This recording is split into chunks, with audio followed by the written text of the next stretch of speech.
We have all seen a movie where the ending left us unsatisfied and inexplicably unclimactic. We have all watched a film where the ending made us mutter, who? What? When? Where? Why? And how, all under our breath. One forum member asked a popular online community, what movie had you frustrated with an ending that felt poorly done?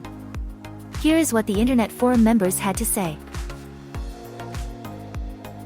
Alice, Florence Pugh, is a stay-at-home wife in the town of Victory, California, a desert company town. Alice enjoys her lifestyle and the amenities she is afforded due to her husband, Jack, Harry Styles' occupation. But Jack's wife has no idea what he does for a living, she just knows it's super secret. Soon the veil begins to fall, and the secrecy of Jack's company and the project they are working on is brought to light. The climax begins with Alice's realization of the fact they are in a simulation, and it ends with Alice running for her real and simulated life, but then it just pretty much ends there. In 1980, the Pacific aircraft carrier, USS Nimitz, leaves Pearl Harbor Naval Station for a routine training exercise in the middle of the Pacific Ocean.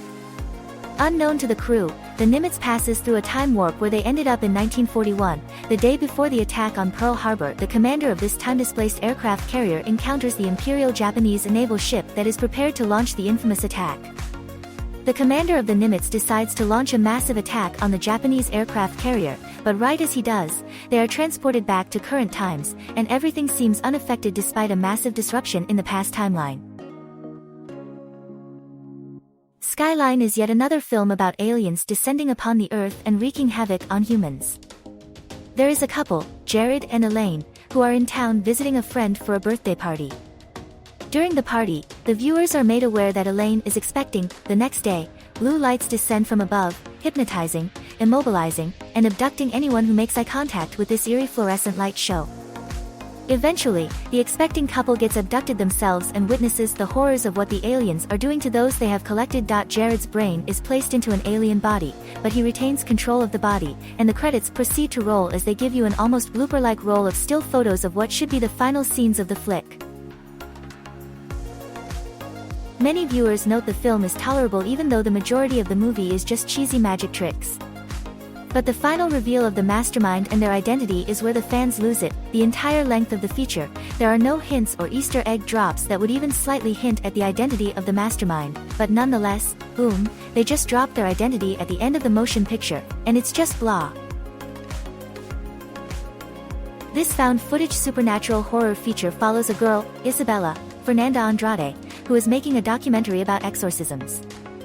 This leads her to dig a little deeper into the unknown past of her mother, who has been locked away since 1989. Isabella finds out from her father that her mother murdered 3 clergy members during an attempted exorcism. Since then, Isabella's mother has been held in a Catholic psychiatric hospital in Rome. Soon after arriving in Rome, Isabella, along with others around her, finds themselves under demonic attack.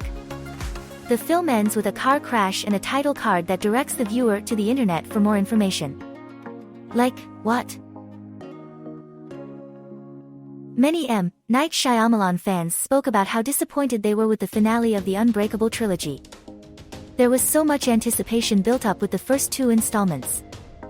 The first film brought us David Dunn, Willis, and Elijah Price, Jackson, and it showed viewers truly how powerful they both were. The second film, Split, introduced us to Kevin and the other 23 personalities that inhabited his mind. So when the demise of Willis's character is brought about in a puddle, that is when the film went downhill. I mean, honestly, they built up the premise of this great protagonist just to end him in a pothole full of water. Even moviegoers who hadn't read the books spoke about how disappointed with the ending they were. I personally have not read the books either, but I will say that a cliffhanger drives me insane, and not in a good way. The film climaxes with Smaug being bathed in molten gold and somehow still able to escape. I mean, molten gold, you know, boiling, bubbling gold. How they managed to come up with that outcome, I will never know. After the edge-of-your-seat cat-and-mouse chase that was the on-screen depiction of Cormac McCarthy's 2005 novel of the same name, even seasoned Coen fans would state the ending was quite anticlimactic. Despite the fact that the Coen brothers often shoot for that feeling, many viewers agreed that the off-screen deaths of Llewellyn, Josh Brolin, and his wife, Carla Jean, Kelly MacDonald, were a bit unfair to the viewers and everything they invested in watching the movie. One cinephile exclaimed, "The beach." It was visually stunning and had a trippy existential narrative that felt like it was building to something then, just meh. I know production ran into a bunch of issues which played a part in how it ended.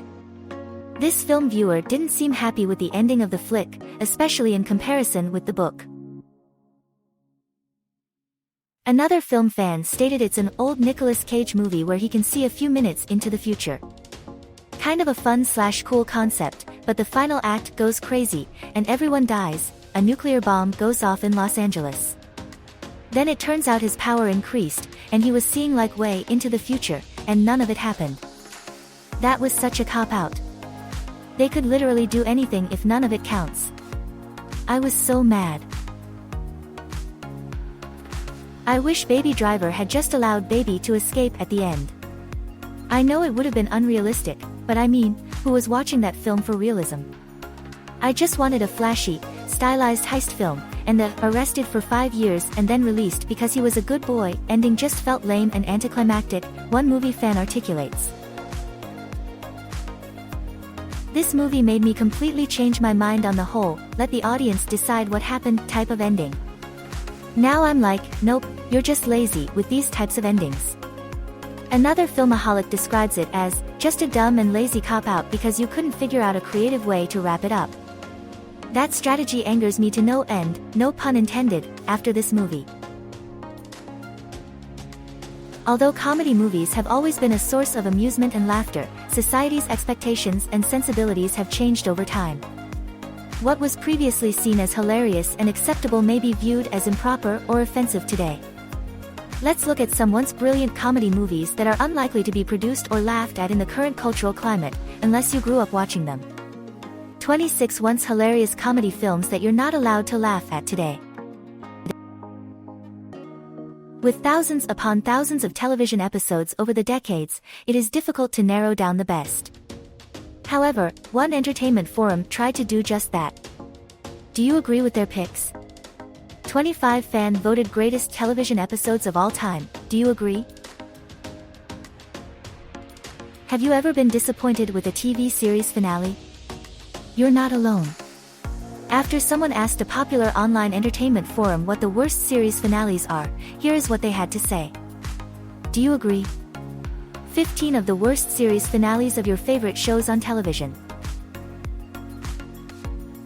Are there any fictional characters people love and revere that you can't stand? I think you can rip apart just about any cast on a sitcom. I'm looking at you How I Met Your Mother, Seinfeld, and The Big Bang Theory. After someone asked an online forum for examples of terrible fictional characters that people love, here are their most interesting responses. 15 beloved fictional characters who are terrible and have no business being glorified. Ready for some controversy? First, let me preface that I do not agree with several of the films listed on this list. Recently, an online film forum member asked about amazing performances in terrible films. Again, don't hate the reporter. These are not my picks. 10 magnificent performances that tricked us into loving terrible movies. Source, Reddit.